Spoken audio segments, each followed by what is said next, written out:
Okay, maluto ako ng saging saba. Kaya lang, 3 na lang ito. Oh, 3 na lang pala. Ito ang saba dito sa Canada, oh. Hindi tulad dyan sa Pilipinas. Talagang galing sa, ano yan, puno. Ito, i-slicein kong maliliit lang kasi lulutuin ko ito. Tapos ang ano dito, coconut milk ito. Yan. Ito na lang ang idadagdag ko, oh. Kasi wala na. Wala na talagang ano yan, idadagdag dito. Iyan lang. Suggestion ng anak ko. Akala ko mayroon pang ano yan. Ganit yung saba. Linutok ko na pala.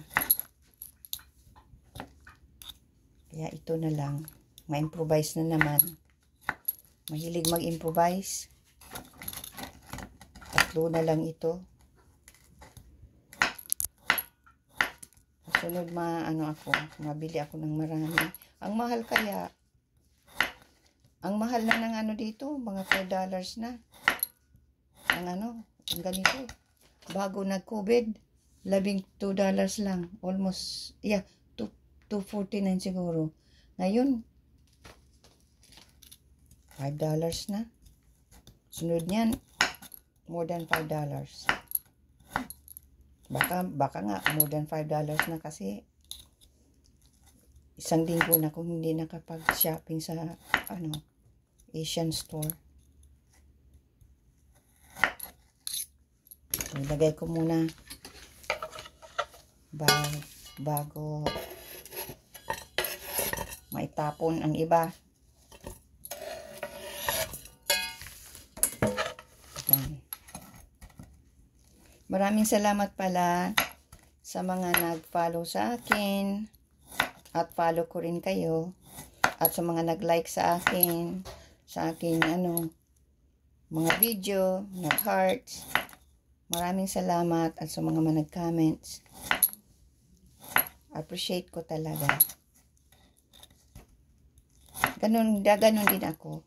Pag ako nanood ng video, na-comment din ako.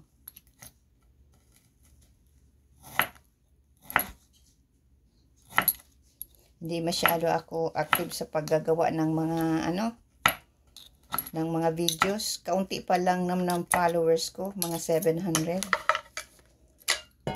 Bagong followers. Kasi yung dati, dati na yun eh.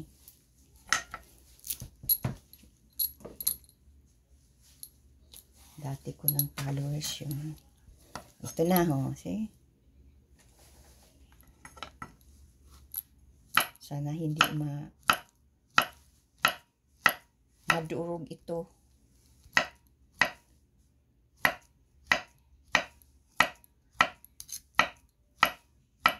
Nagawa ko ng banana pancake kahapon. Ubos na. Yan. Nag-improvise naman tayo. Pangdagdag sa lulutuin kong first time kong ginawa to. Sana magandang resulta. Tingnan natin mamaya.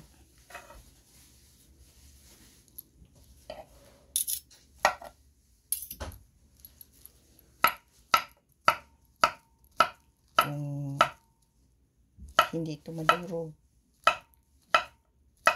Pag nadurog, hindi ko nagagawin ulit. Yan.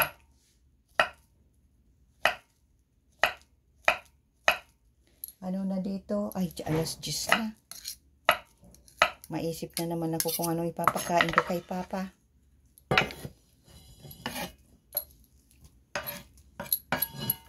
Malaga na lang siguro akong talong. Tapos lagyan ko ng limonsito at kaunting soy sauce. Yan. Tapos, lalagyan ko ng gata. Hindi ko na linalagyan ng asukal. Bawal kasi si Papa ng ano, asukal. Saka nagiging matamis naman ito eh. At lulutuin na natin.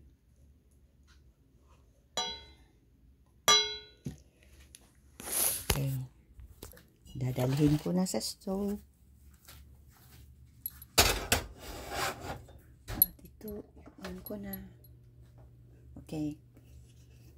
Maraming salamat sa mga nanonood. Pakita ko ang mamaya pagluto na ito. Okay. Kunin ko yung takip. Okay, maraming salamat. Yan, kinuha ko yung takip at linagyan ko na ng takip. Okay. Maraming salamat. God bless everyone. Maraming salamat sa mga panonood niyo. God bless.